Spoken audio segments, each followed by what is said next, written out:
তো এই ভিডিওটা হচ্ছে লাস্ট উইকেন্ডের হঠাৎই একটা সাডেন প্ল্যান, যে উইকেন্ডে শুশুনিয়া যাব।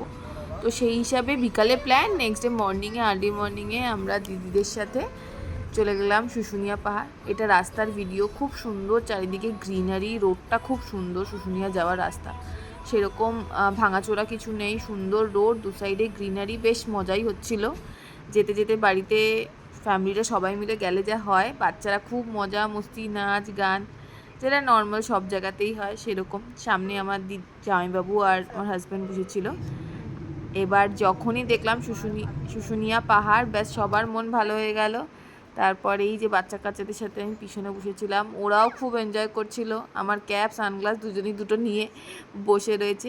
আর যেই না পৌঁছেছি ওই ঠাটা পোড়া গরমে, 12টার সময় চেক ইনের টাইমেই আগে আমাকে জোর করে রোদের মধ্যে, এই যে গ্রাউন্ড ছিল, চড়তেই হবে জোর করে। কিছুক্ষণ ওরা খেলে ধুলে নিল। তারপর সুন্দর পিঙ্ক কালারের যেহেতু স্লিপ, গুঞ্জার তো খুব আনন্দ দেখে। তারপরে আমরা রুমে গেলাম। রুমটাও খুব সুন্দর ছিল, দেখো রুমেরও একটা ছোট্ট ক্লিপ আমি তুলেছিলাম। তো আর এইটা হচ্ছে আমাদের রুম থেকে ভিউ খুব সুন্দর। আইটিসি সোনার বাংলায় আমরা গেছিলাম, তো এইখানে প্রত্যেকটা রুমই হচ্ছে ভিউ রুম আর বেস্ট। তারপরে এত সুন্দর ওয়েদার হয়ে গেল। ওয়েদার হওয়ার পরই আমি আর দিদি একটু ফটো সেশন করে নিলাম।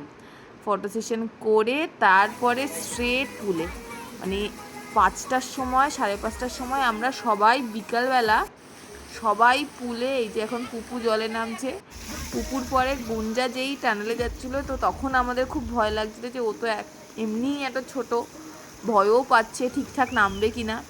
তো আমি আর দিদি তো স্ট্রেট ওখানেই দাঁড়িয়ে রয়েছে, ঠিকঠাক নেমে যাক। এই ও ঠিকঠাকভাবে নেমে গেল, তারপর ব্যাস আমাদেরও শান্তি। তারপর আমরা জলে নামলাম। তো এইখানে ও একটু একটু ভয় পাচ্ছিল ফার্স্ট টাইম, কিন্তু তারপরে 8-10 বার মোটামুটি নেমেছে। আর তারপরে আর পুলে তো সবাই ছিল। এটা ইভিনিংয়ের একটা ক্লিপ, যেখানে পিউষের ঘাড়ে উঠে নাচছে, আমার দিদি দোলনা চড়ছে। ইভিনিংয়ের ভিউটাও খুব সুন্দর ছিল, আমরা সবাই বাইরে বসেছিলাম। তো আজকের জন্য এতটাই, এই ছোট্ট ভিডিও।